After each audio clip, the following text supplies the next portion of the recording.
Good day, ma'am. I'm Mark Anthony B. Penante with my co-researcher John Lee S. Sevilla, and this our concept paper. The title of our concept paper is The Impact of Regulating the Use of Plastic Bags on Retailers and Consumers in Ormoc City. So now let's proceed to rationale. Plastic is an indispensable material in modern society due to its versatility and widespread use. However, its prevalence has led to significant environment challenges, especially to the accumulation of plastic waste, landfills, rivers, and ocean. In Ormoc City, growing urban hub has implemented Ordinance Number 51 to address this issue by banning specific single-use plastic. This regulation has both environmental and economic implications. Retailers face operational challenges such as sourcing sustainable alternatives and adjusting business practices, while consumers must adapt reusable and biodegradable packaging. Despite these challenges, the ordinance is a vital step toward reducing plastic waste, promoting sustainable practices, and fostering long-term environmental health. So now let's proceed to the objectives of the study. The main purpose of the study is to assess the impact of regulation on plastic bag use in Ormoc City. Focusing on its effect on both retailers and consumers, the study aims to evaluate the economic and environmental consequences of the plastic bag ban, exploring the adoption of businesses and consumer behavior to sustainable alternatives. The specific objectives of the study are as follows.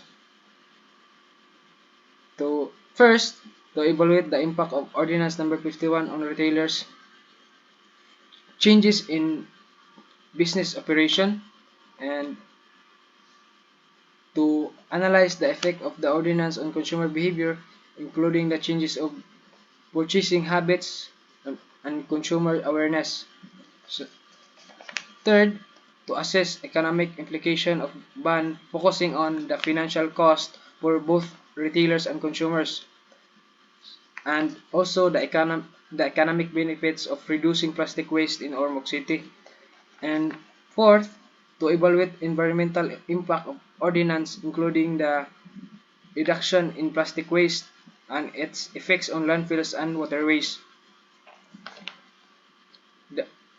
And lastly, to provide recommendation of improving the effectiveness, addressing the policy gaps and enhancing compliance, proposing strategies for better consumers and retailer education. So now let's proceed to conceptual framework. The conceptual framework is built around the relationship between the plastic bag ban ordinance number 51 and its effect on retailers, consumers, and the environment. It integrates the three fundamental theories to explain the dynamics of the ordinance impact of environmental Kuznets curve or EKC. It explains how environmental degradation initially increases with development but eventually declines as sustainable practices are adopted. In Ormoc City, the regulation may initially pose financial challenges but is expected to result in long-term environmental benefits. And secondly, behavioral economics theory. It examines how psychological and social factors influence the behavior of consumers and retailers. Retailers may innovate and adjust operations to align with the ordinance while consumers gradually shift toward sustainable habits. And third, and lastly, stakeholder theory. It highlights the shared responsibility of businesses, consumers, and the government in achieving environmental goals. Retailers and consumers are key of stakeholders whose collaboration is essential for the ordinance success. So now let's proceed to relationship of theories and variables. The independent variable in this study is the plastic bag bans ordinance number 51, which serves as the regulatory action aimed at reducing plastic waste. The dependent variables are retailer behavior, consumer behavior, and the environmental impact and these variables are influenced by the regulatory change with following relationship. So this is the conceptual framework. Sa the independent variables of this framework is the Plastic Bag Bans Ordinance number 51. So the dependent of this framework is the retailer behavior, consumer behavior, economic impact, and environmental impact. Retailer behavior is influenced by the regulatory changes and the economic impact of transitioning to sustainable alternatives as described by both behavioral economics theory and the stakeholder theory. Retailers must adapt their operational practices, which may include sourcing eco-friendly products, adjusting inventory, and changing pricing strategies. On the other hand, the consumer behavior is also shaped by the ban and is driven by the insensitive and barriers presented by the regulation. According to behavioral economics theory, as consumers face the inconvenience of switching to reusable bags, their habits may shift over time as they experience the environmental benefits of their actions. So in environmental impact, the final outcome of the ordinance and is explained by the environmental cost curve or EKC as retailers and consumers adjust their behavior to comply with the ban and the expected environmental benefits such as reduced plastic waste and greener city will be realized. So the research gap of this study, addressing these challenges requires a better understanding of how the ordinance impacts of both retailers and consumers, and exploring potential solutions to ensure the success of ordinance in the long run by evaluating the adoption strategies of these stakeholders.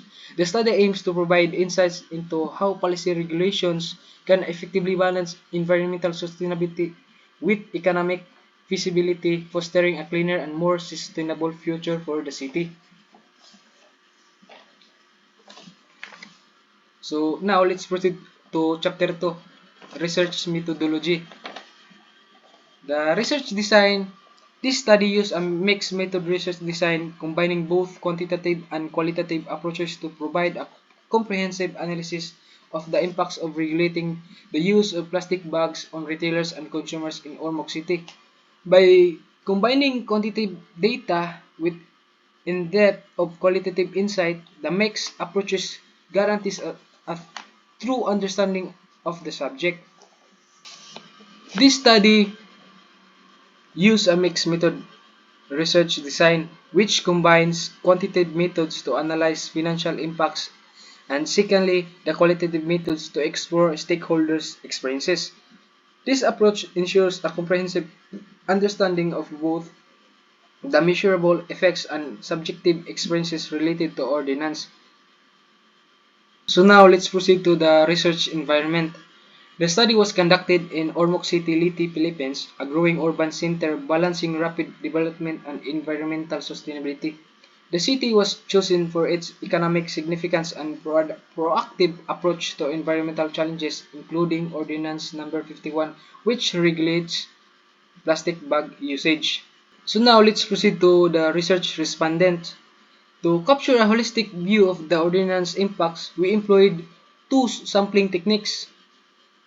First, the simple random sampling for consumers. This method ensured every individual in Ormoc City, population of 230,998, had an equal chance of selection. Using a Slovene formula with a 5% margin of error, the sample size was calculated as this is the formula that we use. N so this is the formula that we use. N equals N over 1 plus N E squared. N represent the population size 230,998.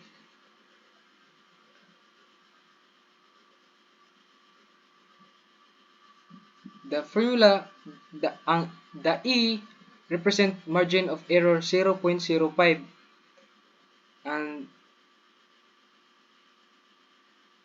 the total of these consumers selected respondents is 399. This ensures that the sample is statistically representative of the general population and provides a diverse perspective on impact of Ordinance Number 51 on consumer behavior.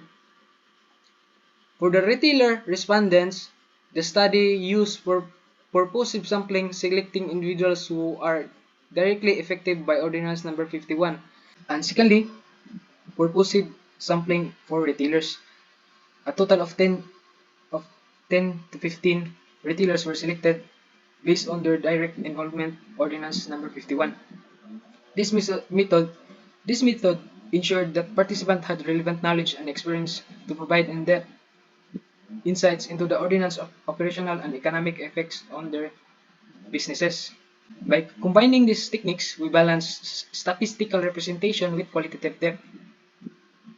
So now let's move to the research instrument. The instrument used in this study are researcher-made, designed specifically to gather data on the impacts of Ordinance Number 51 on retailers and consumers in Ormoc City. While the tools are original by Brown and Clark 2006 and Smith 2015, they were based on concept and frameworks from previous studies to ensure relevance and accuracy in data collection. The primary instruments used are a consumer survey questionnaire and a semi-structured interview guide for retailers. The survey questionnaire consists of 3 sections. First, the demographic information, and secondly, the behavioral questions, and third and lastly, perception and impact. The semi-structured interview guide for retailers contains open-ended questions that focus on the challenges and benefits implementing Ordinance Number 51. The interview questions are designed to explore first the business impact, and second the compliance and challenges, and lastly the environmental and the economic views. So now let's proceed to the statistical treatment. By Criswell and Plano Clark 2017, this study uses mixed method approach integration both quantitative and qualitative research design to analyze impacts of plastic bag regulation on retailers and consumer in Ormoc City. The quantitative data will be processed using various statistical methods, while the qualitative data will undergo the thematic analysis. This combined approach will provide a comprehensive understanding of the research problem, offering both numerical insights and deeper exploration of stakeholders' experiences. By Brown and Clark 2006. For the quantitative data from consumer surveys, the following statistical methods will be employed. First, the descriptive statistics. Descriptive statistics will summarize the key features of the data, including frequency distribution, measures of central tendency, and measures of dispersion. And secondly, the inferential statistics. Inferential statistics will be used to test hypotheses and examine relationship between variables. The following techniques will be applied. Chi-square test to assess whether there are significant relationship between categorical variables such as consumer behavior and demographic factors by Field 2013, and t-test by and lastly the correlational analysis. So this is the formula for statistic treatment. Chi-square test. X squared equals the summation of 0 minus E squared divided over E, where O observes frequency and E expected frequency. And second, the t-test. M plus M1, M2 means of the means of the two groups, and the following is the variances of the groups and sample sizes of the groups, and lastly the person's correlational analysis. So this is the formula. And now, lastly, for the econometric model, this study employs an econometric model to examine the relationship between the independent variable and the independent variable. So, since we have only one independent variable, y equals b0 plus b1 x1 plus e, where the y represents the dependent variables, which may be retailer behavior, consumer behavior, environmental impact, or economic impact, based on the focus of the analysis. To develop the econometric model, we define variables based on key research objectives: consumer behavior, retailer behavior, environmental impact, and economic impact. The BO or B0 is the intercept term representing the baseline level of the dependent variable when the regulation is not implemented. So B1 is the coefficient of the independent variable measuring the effect of regulation on the dependent variable. X1 is the independent variable, especially the implementation of Ordinance Number 51, which regulates the use of plastic bags in Ormoc City. So this was already mentioned on the part of research instrument.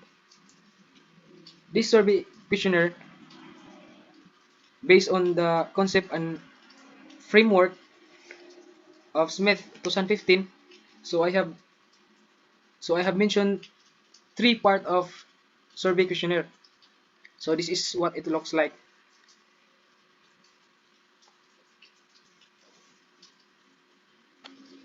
Research made instrument for semi-structured interview guide for retailers. First, the business impact, and second, the compliance and challenges, and third is the environmental and economic views. This was based on the previous research by Brown and Clark 2006. So I think that's all, and thank you and God bless.